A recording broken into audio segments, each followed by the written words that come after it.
the price line as well, because this will show you where the price is going to be and the quantity going to be, right? So if I write P or the demand curve, both are like the same stuff. Yeah, just because in high school we used always to write D only, so I thought like something. Okay, no specific reason, just remember that, because this demand curve show us the price levels, where would be the price levels, so we also call this price line. Okay. Right. Okay, good that you ask question. So everyone, if you have even a slight question or even any question, any kind of question, whether it's stupid or not, just ask. Okay, just ask. I would definitely encourage that. Okay, so you understand this diagram? So here we go. The demand curve is tangent to the ATC. This is the mathematical concept. Tangent mean that is, it is touching. It is not crossing. It is touching the average total cost. So, and this tangent, oops, where will it be? Here we go. So this tangency lies vertically above the intersection of MC is equal to MR here. So it means price is equal to every total cost, but price is greater than MC. Right? You see here, this is the MC is equal to M bar. This is the MC and MR as well. So you see the gap here? So price is greater than MC, but price is equal to ATC as well. So our one condition is, you know, is completed, that in long run, the long run for perfect competition, price is equal to ATC. The long run of monopolistically competitive firm, also price is equal to ATC. Right? These two conditions, this one condition is same in both analysis. Let's talk about the other one. So the two characteristics that are different from perfectly competitive market, that is not in perfectly competitive market, but these are in monopolistically competitive firm. These are here. So let's talk about number one. That is, as in monopoly, price exceeds the marginal cost. Profit maximization requires marginal revenue to be equal to marginal cost. So the downward sloping curve makes marginal revenue less than the price. As in competitive market, price equals average total cost. Free entry and exit drives economic profit to zero. Do you see here our analysis? This is the condition for perfect competition, and this is the condition for monopoly. Price always greater than marginal cost. If you see the monopoly, let me show you the monopoly monopoly structure here. You see here in monopoly, see, price is always greater than MC. Even this is the MC, right? And this is the price. Price is always greater than MC. So this condition belongs to monopoly. While price is equal to ATC, so we are, here we go. So price equals to ATC. So this is the characteristics of competitive firm, right? And this is the characteristics because there is free entry and exit. That is why. So we have the name for these two. Number one, there are two noteworthy differences between monopolistically competitive firm and perfect competition. Sorry, monopolistic.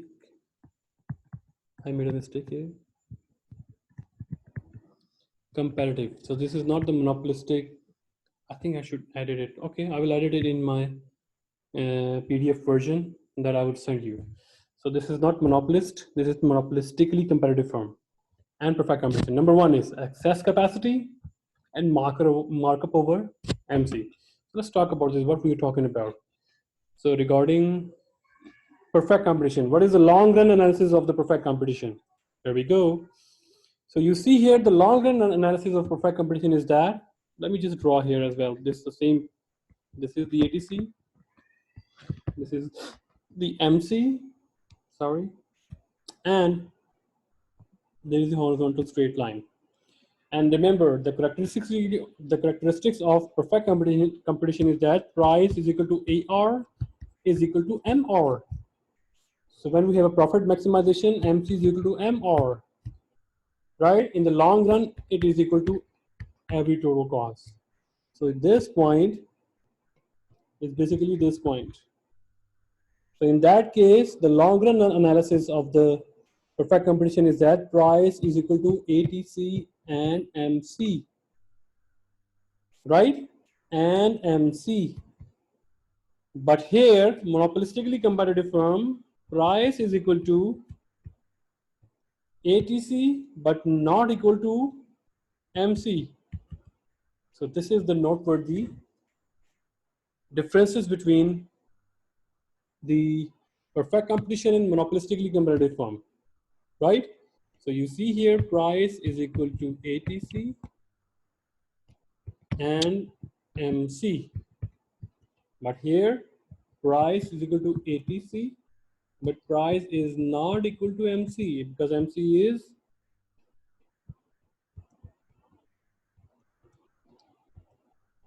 lower than the price. So we call this markup over MC, which means in the long run, the monopolistically competitive firm behave like perfectly competitive firm with two differences. Number one, markup over MC, which is like this. So now let's talk about the markup over MC. Okay. So the markup over MC is that markup over MC. Where is that? Here. For a competitive firm, price equals marginal cost, right? Like I told you, price is equal to ATC and MC. So price is equal to MC as well. For a monopolistically competitive firm, price exceeds marginal cost, which is the case of monopoly as well. And we'll talk about that, how to tackle monopoly, in either through passing of law, either through turning private, monopolies as public entities, either, regulate the behavior of the monopolies, and the fourth one is do nothing at all, because all three methods, they're going to give us deadweight loss, and then we talk about that it's better to live with the deadweight loss. So similarly with that, even though the price is equal to ATC, but monopolistically competitive firm price always greater than MC. So we'll have to live with this problem, that price greater than MC. So because price exceed marginal cost, an extra unit sold at the posted price means more profit for the monopolistically competitive firm. So recall our discussion. So when MR greater than MC, our decision was increase the quantity. So whenever we need to sell one more unit, right? When we sell one more unit, the cost, which is the extra cost associated with that one, the extra cost will be lower. So producing more and selling more means extra profit as well, because price is greater than MC, right? So this is called markup over marginal cost. And regarding the excess capacity, so excess capacity means, so you see here, in perfectly competitive markets where we are producing, where supply curve curves the demand curve, and we argued that MC is the best replica for, sorry guys, my writing, for supply curve, right? And price line is called the demand curve. So supply and this is the demand. So they are producing right now on equilibrium, which is there is no shortage or surplus, right? But in case of monopolistically competitive firm, even though they are producing the goods at price is equal to ATC, so they are producing here, right? MC is equal to MR to maximize their profit. But they have to produce where demand curve intersects with the supply curve, right here, or they need to produce where at efficient scale. So let me just remove one thing here. Yeah. So you see, either they have to produce at market level or either they need to produce at efficient scale. So if we compare both sides here, so MC cuts the ATC at its minimum. So in perfectly competitive market, they are producing at efficient scale. So in monopolistically competitive firm, the efficient scale is greater than the equilibrium, but even then they are producing less than the equilibrium and efficient scale. So this difference is called excess capacity, which means they still have the capacity to produce more, but they are not producing more, right? Because producing more gonna decrease their price.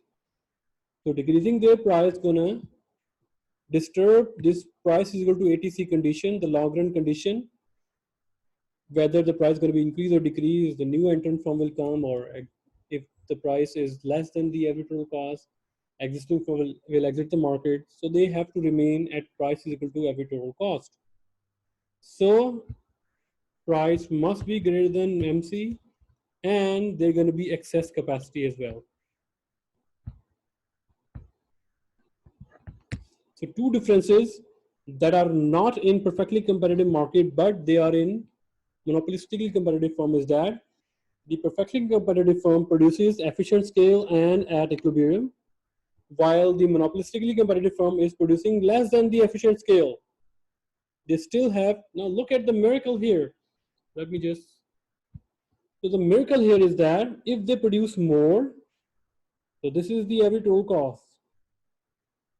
You see the quantity increase, cost started decreasing. So if they produce more, their cost will decrease, but they are not producing more. Why? Because they care about their future profit. Plus right now the price is equal to their average total cost. So they cannot produce more because producing more going to decrease their price. When price decrease, price going to be, sorry, when their cost decrease, then price going to be greater than average total cost. This will trigger entry condition. The more firm will come to the market, right? So they stop their production here.